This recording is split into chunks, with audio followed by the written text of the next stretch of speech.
Okay राजा बेटा, बात चल रही है हमारी इनहेरिटेंस की। और इनहेरिटेंस के इस यूनिट में हमने बहुत सारी बातें कर ली हैं अब तक। ठीक है, इनहेरिटेंस में बात हमारी स्टार्ट हुई थी जेनेटिक्स से। ठीक है, जेनेटिक्स यानी study of heredity and variations. Heredity parental character जो कि ट्रांसफर होते हैं from parent to offspring. Inheritance वो मैकेनिज्म है। वेरिएशन स्मॉलर स्मॉलर डिफरेंसेस जो कि इंडिविजुअल में सेम काइंड की स्पीशीज में एग्जिस्ट करते हैं। अच्छा, इसके बाद हमने बात की थी क्रोमोसोम की केमिकल कंपोजिशन की, डीएनए रेप्लिकेशन मैकेनिज्म समझा, प्रोटीन सिंथेसिस देख ली है।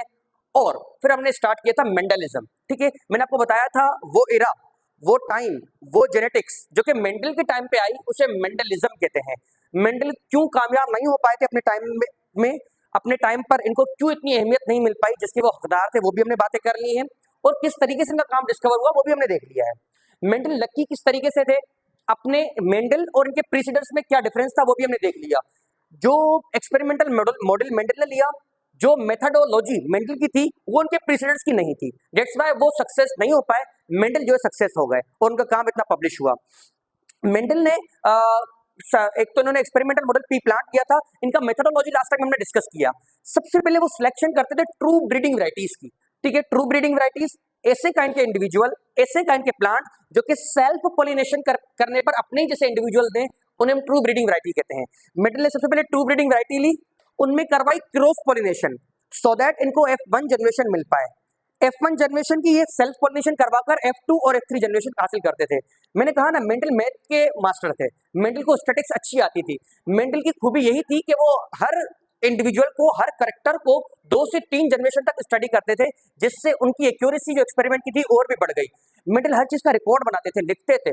ठीक है, कितने सीड मिले, कितने इंडिविजुअल उन्होंने क्रॉस करवाए, हर चीज लिखते थे, जो जिनसे काफी हेल्प मिलती है जब हम ब्रीडिंग एक्सपेरिमेंट वगैरह करवाते हैं। वेल, मेंडल के लॉज आज हम डिस्कस करेंगे। मेंडल के कुछ लॉज हैं, ठीक है, जैसे law of dominance, law of segregation, law of independent assortment. लेकिन उनसे पहले कुछ टर्म होते हैं हमारे पास जेनेटिक्स पढ़ने से पहले, वो क्या है वो समझ लेते हैं, उसके बाद जो है एक्चुअल लॉज देखेंगे हम। अच्छा, सबसे पहले टर्म डोमिनेंट। अगर आपको ढंग से लेक्चर याद हो पिछला वाला, तो हमने देखा था कि मेंडल ने ट्रू ब्रीडिंग वैरायटी ली थी, एक तो टॉल और दूसरी डुवॉर्फ। टॉल यानी अगर इससे हम सेल्फ पॉलिनेशन करवाएंगे तो ये टॉल ही बनाएगा, ये ट्रू ब्रीडिंग वैरायटी हो गई। इस डुवॉर्फ को अगर हम सेल्फ पॉलिनेशन करवाएंगे तो ये डुवॉर्फ ही बनाएगा। अब दोनों कान खुले रखने हैं आपको, ठीक है। तो ये भी एक ट्रू ब्रीडिंग वैरायटी हो गई। मेंडल ने सबसे पहले ट्रू ब्रीडिंग वैरायटी सेलेक्ट कर ली। अब दूसरा काम था F1 जनरेशन हासिल करना बाय क्रॉस पॉलिनेशन। मेंडल ने ये दो डिफरेंट वैरायटीज हैं, मैंने बताया था सेम स्पीशी के अंदर जो डिफरेंसेस होते हैं ना, सेम स्पीशी के अंदर उन्हें हम वैरायटीज कहते हैं।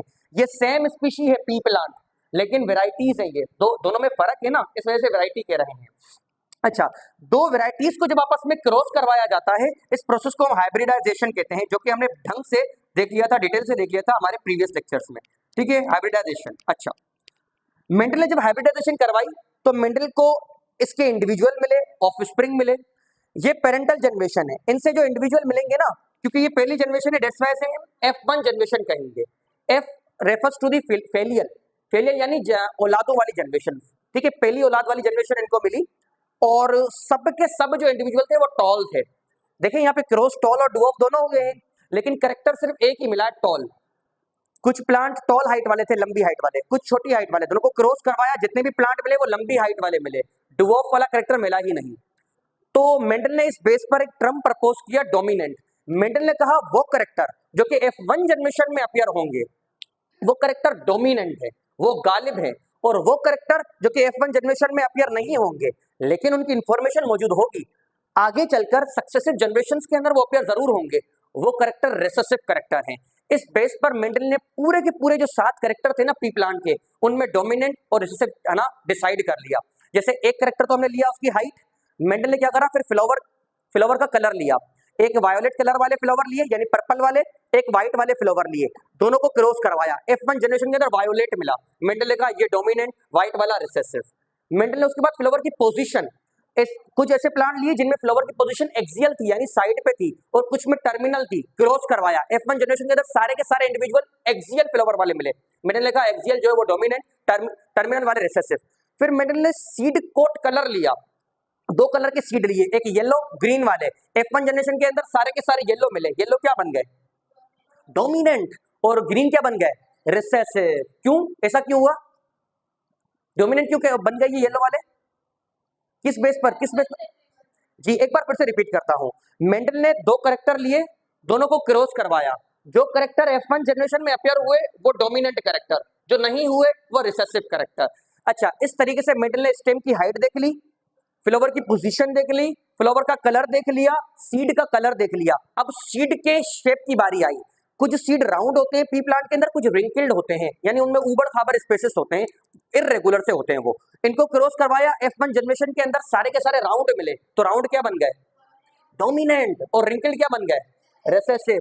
उसके बाद बात आई पॉड, जो फली होती है ना जिसके अंदर मटर के दाने होते हैं, इसे पॉड कहते हैं।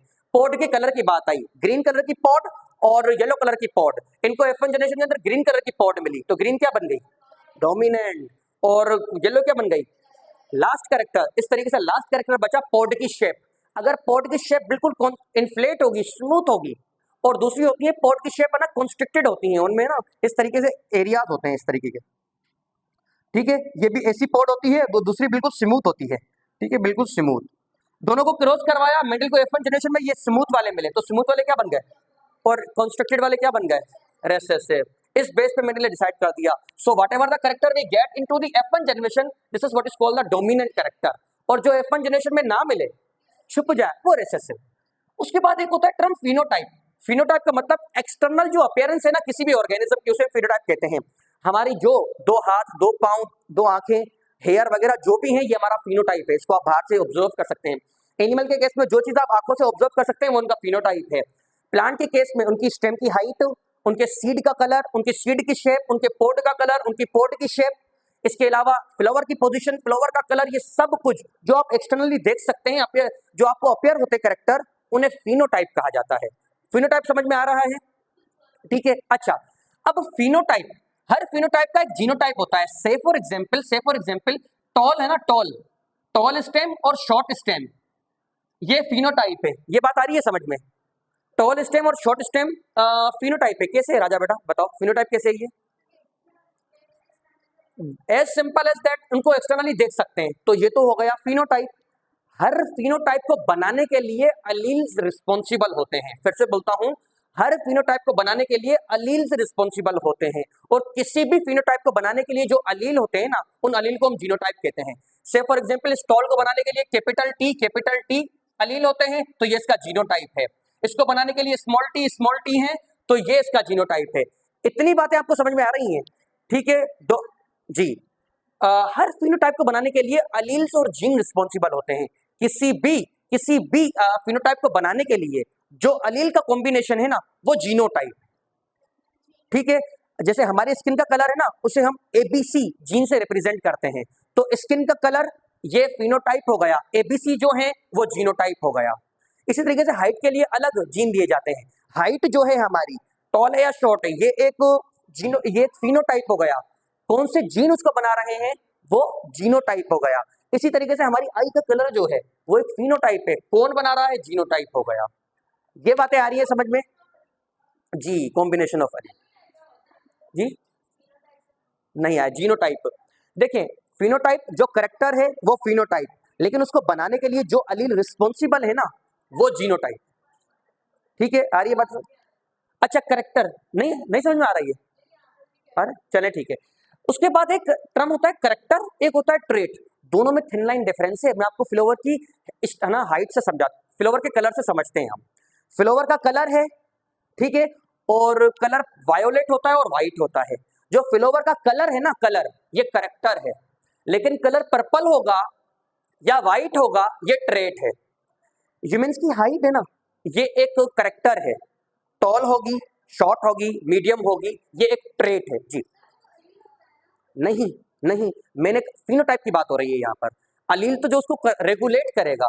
हमने कहा कि जो आपको दिख रहा है ना, फ्लावर कलर आपको दिखता है, करेक्टर है, लेकिन पर्पल है या व्हाइट है, ये ट्रेट होता है। आप हमारे स्किन कलर देख सकते हैं, ठीक है, ये एक करेक्टर है, लेकिन वो फेयर होगा, डार्क होगा, लाइट होगा, ये ट्रेट है। जी, जो उसको बनाएगा, जो उसके लिए रिस्पॉन्सिबल है। नहीं, फ्लावर का जो कलर है ना, पर्पल कलर है, ये करेक्ट, फ्लावर का कलर होगा, ये करेक्टर हो गया, लेकिन पर्पल होगा, ये ट्रेट है। ये पर्पल बनाने वाला कौन है, कारीगर कौन है, वो अलील है, वो हम नहीं देख रहे। जी जी, जीनोटाइप वही बेटा, अलील्स का जो कॉम्बिनेशन होगा ना, उसके लिए अलग से टर्म एक जीनोटाइप भी दे दिया है। जी, ये बातें आनी है समझ में। करेक्टर और ट्रेट में आपको याद रखनी है चीजें। करेक्टर क्या होगा, करेक्टर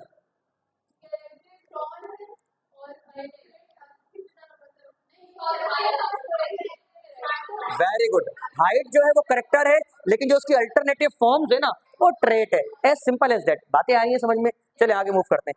अच्छा, टर्म यहाँ पे होमोजाइगस और हेट्रोजाइगस टर्म भी होते हैं। देखें, ये दोनों जो आपको अलील दिख रहे हैं इस टॉल हाइट के लिए, ये दोनों सेम है, तो ऐसी कंडीशन को होमोजाइगस कहा जाता है। होमो रेफर्स टू दी सेम, जाइगस यानी जायगोट या अलील। किसी भी करेक्टर को प्रोड्यूस करने के लिए अगर अलील सेम है तो वो कंडीशन होमोजाइगस होगी, और अगर मुख्तलिफ है तो हेट्रोजाइगस। हम कुछ ऐसे टॉल प्लांट भी देखेंगे जिनमें एक कैपिटल टी होगा, एक स्मॉल टी होगा, ये कंडीशन हेट्रोजाइगस है, ये कंडीशन हेट्रोजाइगस है। एक बार वीडियो रिवाइंड करके सब कुछ देखिएगा, भले 2x स्पीड पर, आपको समझ में आ जाएंगी चीजें। अच्छा, मेंडेलियन लॉ देखते हैं, मेंडेलियन लॉज। ठीक है, ये टर्म्स थे जो आपको मालूम होने चाहिए। मेंडल के अलग अलग लॉज है। देखिए, मेंडल ने खुद से नहीं कहा था कि ये मेरा लॉ है या कुछ नहीं, ये मेंडल को रिस्पेक्ट देने के लिए एक साइंटिस्ट थे, कार्ल कोरेन। कार्ल कोरेन, उन्होंने कहा था कि भाई इनको लॉ का दर्जा दिया जाए। ठीक है, क्योंकि ये बात बिल्कुल सही है। जी बेटा, जी, ये काम ये 50 साल के बाद जो है डिस्कवर हुआ है, लेकिन वही बात ना, अच्छाई नहीं छुपती। अच्छाई बेटा लकी है ना, इतनी भलाई करी बेटा, दुआएं तो मिल रही हैं हमारी तरफ से। आप नहीं दे रहे, दूसरे तो देते हैं जिनका फायदा होता है। अगर से फॉर एग्जांपल किसी को डिजीज है, ऐसी डिजीज है जिसमें हम जीन को रिप्लेस कर रहे हैं, मेंडल की टेक्निक यूज कर रहे हैं, वो कितनी दुआएं देगा, डॉक्टर्स को दुआएं देगा, अल्टीमेटली इनको मिलेगी ना। तो हम इतने अच्छे से आप पढ़ रहे हैं, इनको दुआएं देंगे ना, दुआएं मिल रही है, हकदार है दुआओं। ठीक है, अच्छा, दुआएं देनी भी चाहिए हर किसी को। मैं आपको बता रहा था कि मेंडल ने खुद से नहीं कहा था ये मेरे लॉ है, कार्ल कोरेन साइंटिस्ट ने इनको रिस्पेक्ट के तौर पर ये इनको लॉ बनाया था। 3 लॉज है हमारे पास, law of dominance, law of segregation, law of independent assortment. Excuse me बेटा, लॉ ऑफ डोमिनेंस बड़ा इजी है, लॉ ऑफ डोमिनेंस बड़ा इजी है। देखिए, आपने टॉल और डुवर्फ प्लांट, टॉल और डुवर्फ प्लांट, टॉल कौन से होंगे, वेरी गुड, डुवर्फ, जो दोनों को क्रॉस जब कराएंगे तो हमें F1 जनरेशन मिलेगी, F1 में सबके सब टॉल मिले। ठीक है, और डुवर्फ डिसअपियर हो गया। ठीक है, कुछ टाइम के लिए। जब आप इस टॉल को आगे सेल्फ पॉलिनेट करवाओगे ना, तो आपको टॉल भी मिलेगा और डुवर्फ भी मिलेगा। ये बातें टिपिकल है, दोनों कानों से सुननी है आपको, लेकिन 3:1 का रेशो होगा। यानी अगर 4 ऑफस्प्रिंग है, 4 में से 3 टॉल होंगे, एक डुवर्फ होगा। डुवर्फ जी, सेल्फ, सेल्फ नहीं, क्रॉस नहीं, सेल्फ, फिर सेल्फ सेल्फ होगी, ये लास्ट टाइम हमने बात करी थी। अच्छा बेटा, बस जी, तो ऐसे कैरेक्टर नहीं मिलेंगे, ये रिजल्ट नहीं मिलेंगे, अलग वेरिएशंस आ जाएंगी। ठीक है, अच्छा, मैं आपको सिर्फ बता रहा था लॉ ऑफ डोमिनेंस का मतलब क्या होता है। टॉल और डुवर्फ प्लांट को आपने क्रॉस करवाया और आपको टॉल प्लांट मिले, यहाँ पे डुवर्फ कैरेक्टर नहीं मिला ना, नहीं मिला, तो मेंडल ने कहा जब कभी दो कैरेक्टर को, दोनों कानों से सुनिए, आप क्रॉस करवाएं और आपको F1 जनरेशन में जो कैरेक्टर मिलेगा वो डोमिनेंट होगा, जो डिसअपियर हो गया वो रिसेसिव, और इसे हम लॉ ऑफ डोमिनेंस कहते हैं कि एक कैरेक्टर की मौजूदगी ने दूसरे कैरेक्टर को छुपा दिया। ठीक है, इस लॉ को लॉ ऑफ डोमिनेंस कहते हैं।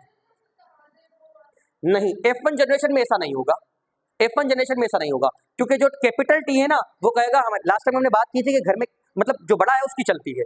आप तो अलग अलग बातें बता रहे थे, घर में किसकी चलती है, घर में क्या नहीं, ऐसा नहीं होता, लेकिन जो बड़ा होता है ना उसकी चलती है। यहाँ पर कैपिटल टी बड़ा है तो उसकी चलेगी।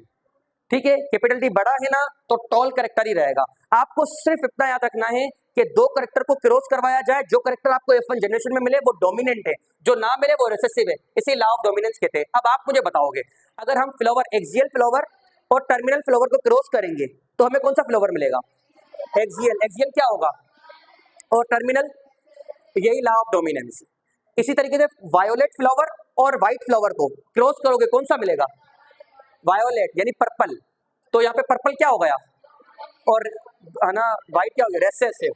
यही यही लॉ ऑफ डोमिनेंस है। एक और एग्जांपल लेते हैं। ठीक है, हम है ना ये जो सीड का कलर है उसे लेते हैं, सीड येलो है और ग्रीन है, क्रॉस करवाया, येलो मिला आपको, येलो क्या है और ग्रीन क्या है। तो आज के लिए हमारे पास इतना ही था, अब दूसरी बातें जो है अगले लेक्चर में करेंगे। अल्लाह हाफिज़।